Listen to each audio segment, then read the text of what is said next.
Hey guys, this is Nick, and this is your Linux, open source and privacy news fix for the end of November 2021. This time we've got KDE fleshing out their mission and finally making GNOME a reality. A German state is moving 25,000 computers to Linux and open source software, and Proton now has support for BattleEye titles. Let's dive in right after I tell you all about how you can keep your CentOS 8 servers running for a while longer thanks to today's sponsor. Thanks to TuxCare for sponsoring this video. As you might know, CentOS 8 will go end of life this December. This means that your servers won't get any security patches anymore and will basically leave your work environment and all your data in a potentially vulnerable state. Now, you could migrate to a CentOS compatible distro in a hurry, but there's another solution if you need more time. You can extend CentOS's life by 4 more years, thanks to TuxCare Extended Lifecycle Support for CentOS 8. This basically means that all your CentOS 8 devices will still get security patches for all recently discovered vulnerabilities, so you can plan your transition and migration with a little bit more peace of mind. Now, TuxCare has a calculator online to let you figure out the cost of running CentOS without support, or you can click the link in the description below and see how TuxCare can get you a little bit more time to plan your migration securely. And let's begin with the Linux news, which are kinda KDE news this time. KDE might become the Windows or Android of Linux, as posted by Nate Graham, one of the main KDE developers. What does he mean by that? Well, the fact that KDE isn't opinionated on most topics. It gives the user the choice to make the experience as complex or as simple as they want to. It also means that KDE is, and always has been designed to be, flexible and useful for everyone, just like Android and Windows can be, and thus KDE can attain the majority of the desktop market share on Linux, at least, and why not on all computers if we dream big enough. He also points out that there is absolutely room for other projects that are more opinionated and focused on delivering a specific experience that might not suit everyone, these projects being GNOME or Elementary, but that these are more like Apple, in the sense that catering to certain use cases limits their potential reach to a segment of the general population. It's an interesting viewpoint that I had never really thought about, and it's a fun and short read. Another interesting article about KDE, and get used to it because we're going to talk a lot about KDE in this video. This time it's about the 3D desktop effects. A few effects were quietly dropped from the latest release of Plasma, namely the cube, the CoverSwitch and the FlipSwitch effects. This is because these effects were written back in 2008 in the KDE 4 days and for an old OpenGL pipeline, with assumptions from x.org and how it treated screens and multi-monitor setups. The post explains how these effects evolved and were written, why it was necessary to remove them, and how they can be re-implemented with better, more modern technology that will work reliably in the future. A security flaw in Linux was identified, which made up to 38% of the internet's DNS servers vulnerable to what's called DNS cache poisoning. A DNS server is basically the directory of which IP address each domain points to. And DNS cache poisoning is a very small issue that just could lead to users being redirected to the wrong IP address, generally a malicious website, from a normal, reliable domain that you would usually trust. Researchers have already proposed a bunch of ways to defend against such attacks, and by the time you're watching this video, the relevant software has probably been patched. It seems that this issue only affected Linux servers and not Windows or FreeBSD. More on KDE's effects. This time they are making GNOME a reality. GNOME, or the fusion of KDE and GNOME, has long been an April Fool's meme, but this time they've done it. The new overview effect that KDE is working on is just working exactly like the GNOME activities overview.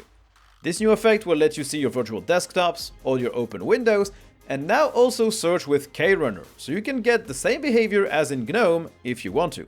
This work will land in Plasma 5.24. Now, did you get enough KDE? I thought not. KDE will also stop you in Discover from breaking your Linux system when using apt-based distributions. If you have followed this small up-and-coming tech channel called Linus Tech Tips, you might have seen the host, Linus, struggle with Pop! OS and uninstall their entire desktop environment by not reading a wordy terminal prompt and accepting to force install something. This apt behavior is now not possible anymore through Discover. You will instead get a message telling you that the action would remove the desktop and thus can't be completed. Now, the German state of Schleswig-Holstein will be moving all of its administrations and schools to Linux and open source software, including LibreOffice. The move is planned to last until 2026, at which point all 25,000 computers will be moved, including those of the teachers. They don't specify which Linux distro they picked, but it looks like they're going with an off-the-shelves one, as they said they are looking to choose between 5 different distros. They point out that previous attempts, like the one in Munich, failed because employees weren't taken along with the move and the rollout was basically just a drop-in replacement without accompaniment. This is not the way they're picking. Okay, so I promise this is the last piece of news about KDE. Nate Graham, again from the KDE project, wrote a blog post to try and push for more simplicity in KDE out of the box. In his article titled "Who is the User?", he points out that studies have shown that 40% of adults in relatively rich countries have next to no computer skills at all, and that having something simple by default is thus necessary to ensure anyone can use KDE. He also takes care to explain that this doesn't mean dumbing down the desktop by removing options, just making these options less prominent by default, and power users will still be able to enable them if they need it. Looking at recent apps developed or tweaked with that mantra in mind, like Dolphin, I can only agree with him.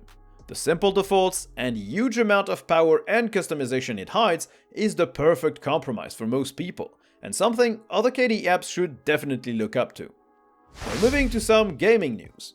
Forza Horizon 5 multiplayer can now be played on Linux thanks to Proton Experimental.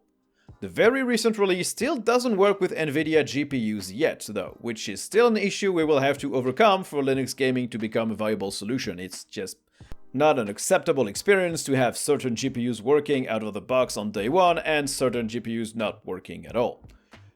Other improvements on Proton Experimental include EVE Online being playable as well, more performance improvements in general, and an updated DXVK and VKD3D Proton.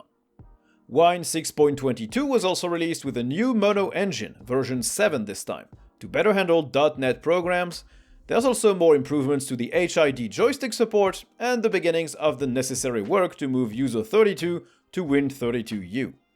29 bugs have also been fixed, including for games like Diablo 3, Empire Earth 2, Resident Evil 6, Monkey Island 2, Morrowind, Oceanhorn, Borderlands Game of the Year Edition, or Resident Evil Revelations. A new release of Proton is also out, and it's a big one, even though it's still a minor version, 6.3-8. This time it adds support for games using BattleEye, especially Mount and Blade Bannerlord 2 and Ark Survival Evolved. These are the only 2 officially supported, but others might work. Any developers that enables BattleEye support for their game will now basically have support through Proton, without the user having to do anything but use Proton 6.3-8 or anything more recent. The older CEG DRM has also been added and is now working, which brings a number of older games to the playable status. And finally, NVIDIA's DLSS is now supported for games that use DirectX 11 or DirectX 12, although you will still need a launch option to enable it.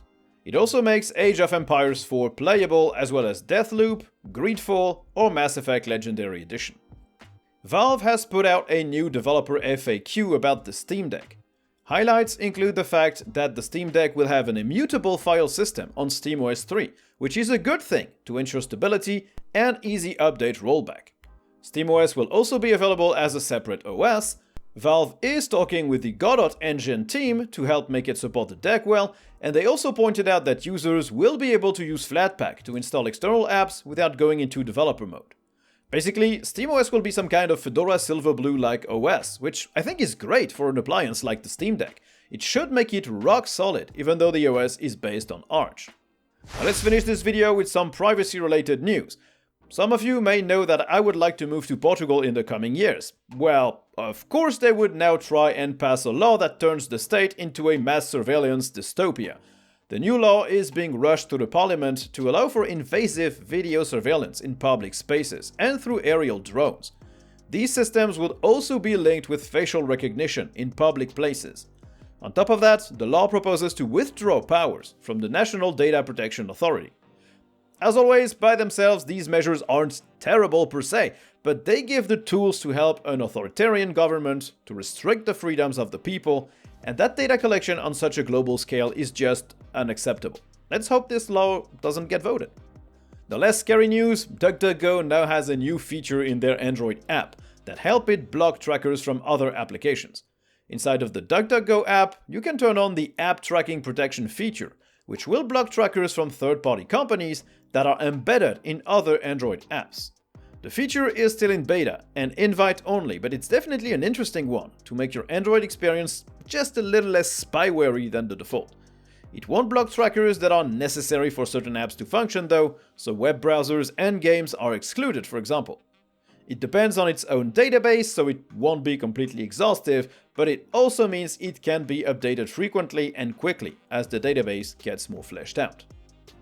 And this concludes it for this video. It was made possible by Slimbook, and if you still don't know what Slimbook is, they're based in Valencia, Spain, and they make Linux laptops and desktops. I only use their stuff nowadays, their desktop, their laptop, their RGB keyboard. They have really good hardware for all price points, for all keyboard layouts. They ship worldwide, so if you need a new Linux device, just click the link in the description below. So thank you guys for watching the video, I hope you enjoyed it. If you did, don't hesitate to like and subscribe and turn on notifications. And if you didn't like it, well, you can always hit that dislike button, but it kinda doesn't work anymore. You can also help support the channel by joining my Patreon subscribers or my YouTube members. You'll get access to a weekly Patreon cast and the right to vote on the next topics I'll cover. Or you can watch all my stuff on Library if you don't like YouTube. So thank you guys for watching, and I will see you in the next one. Bye!